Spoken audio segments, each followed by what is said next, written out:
जय श्री राम। आप सभी को दशहरे के इस पर्व की बहुत सी शुभकामनाएं। तो बुराई पर अच्छाई की जीत हुई, तो इस तरीके से दशहरे का पर्व मनाया जाता है।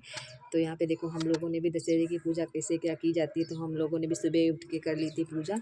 तो ये दसवीं के तिथि के दिन ये सुबह होती है पूजा ये। तो देखो, सुबह सबसे पहले उठ के सब भगवान जी की पूजा से जो आपने देवी देवता विराजमान किए हो, उसके बाद में फिर उनकी पूजा कर लें। उसके बाद में फिर ये पूजा सुबह सुबह ही की जाती है। तो देखो, सबसे पहले कैसे क्या पूजा करते हैं, तो यहाँ गाय के गोबर से पूजा की जाती है, इसी से बनाए जाते हैं। अपने अपने क्षेत्र में अलग अलग तरीके से पूजा सबके यहाँ होती है।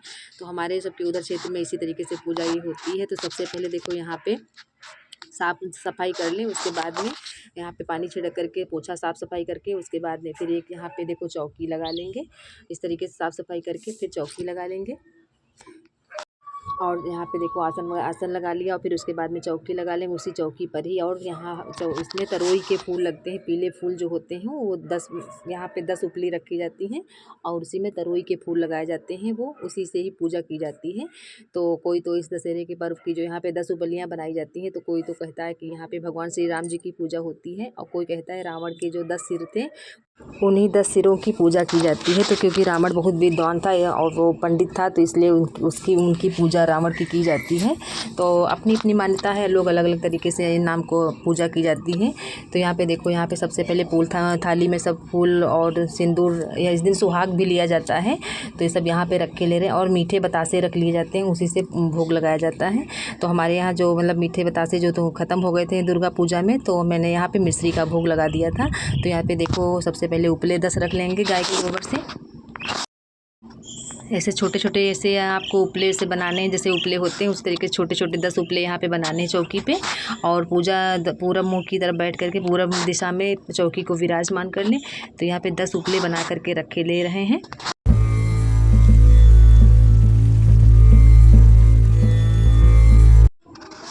इस तरीके से देखो, और उसके बाद में फिर यहाँ पे उन्हीं में हम यहाँ पे 10 से 10 फूल लगा देंगे।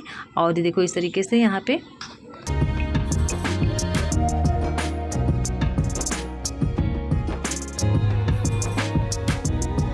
इस तरीके से 10 उपली बना लिए हैं। अब इसी में देखो, यहाँ पे फूल लगा देंगे। और यहाँ पे सबसे पहले देखो, यहाँ बना दिए 10 उपले पूरे।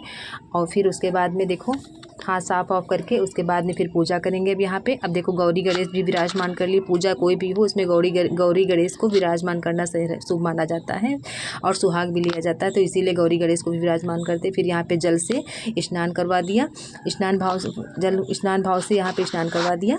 और उसके बाद में फिर देखो, यहाँ पे फिर दीप जला लेंगे। अब दीप जला करके यहाँ पे रख लेंगे। फिर उसके बाद में देखो कैसे क्या पूजा की थी।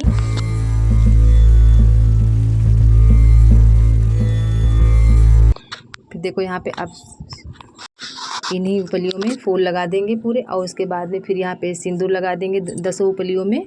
और उसके बाद फिर पूजा।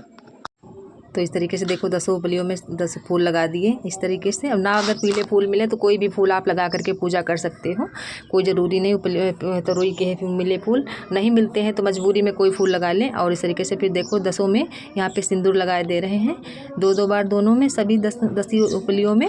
और इस तरीके से देखो, ये पूजा की जाती है। अपने अपने उधर क्षेत्र में अपने अपने तरीके से करते हैं, तो आप अपने सब देख लेना। और यहाँ पे देखो, फिर सिंदूर लगाने के बाद में गौरी गणेश को भी यहाँ पे सिंदूर लगा दिया है, और रोली का तिलक लगा दिया था। और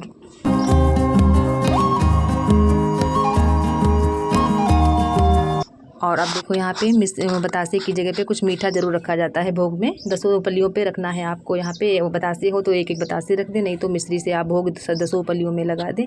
और उसके बाद में फिर देखो, करेंगे आरती। तो आरती में आप कोई श्री रामचंद्र जी की आरती आप कर सकते हैं। आरती करके भगवान श्री रामचंद्र जी का जयकारा लगाएंगे।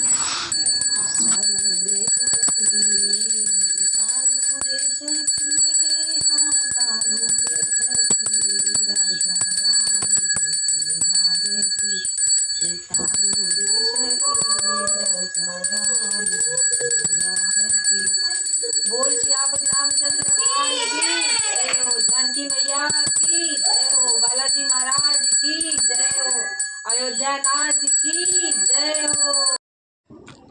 और फिर आरती हो गई तो जल से आचमन आरती को कर देंगे। उसके बाद भगवान को प्रणाम करेंगे और यहाँ पे उसके बाद में फिर सुहाग ले लेंगे, क्योंकि सुहाग लेना आज के दिन कोई भी पूजा पाठ जो करना जो होता है शुभ माना जाता है और उसका भगवान अखंड सौभाग्य मिलता है। जो काम भी इस दिन करो सुख समृद्धि उसकी बढ़ती रहती है, तो इसलिए सुहाग जरूर लिया जाता है।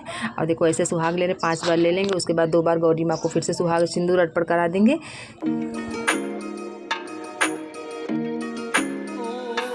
और फिर देखो गौरी माँ को यहाँ पे आरती दे करके उसके बाद में गौरी गणेश को उसके बाद फिर आरती ले लिया और उसके बाद प्रणाम करेंगे। और इस दिन कटरनास के कहते हैं नीलकंठ जो पक्षी होता है उसके दर्शन करना शुभ माना जाता है, मछली के। तो वो भी तब तक पूजा करें, तब तक सुबह वो भी आ गए तो उनके भी दर्शन हो गए। तो इसीलिए पर्व मनाया जाता है, क्योंकि बुराई पर अच्छाई की जीत हुई। और आप सभी को त्यौहार की शुभकामनाएं। जय श्री राम। हर हर महादेव।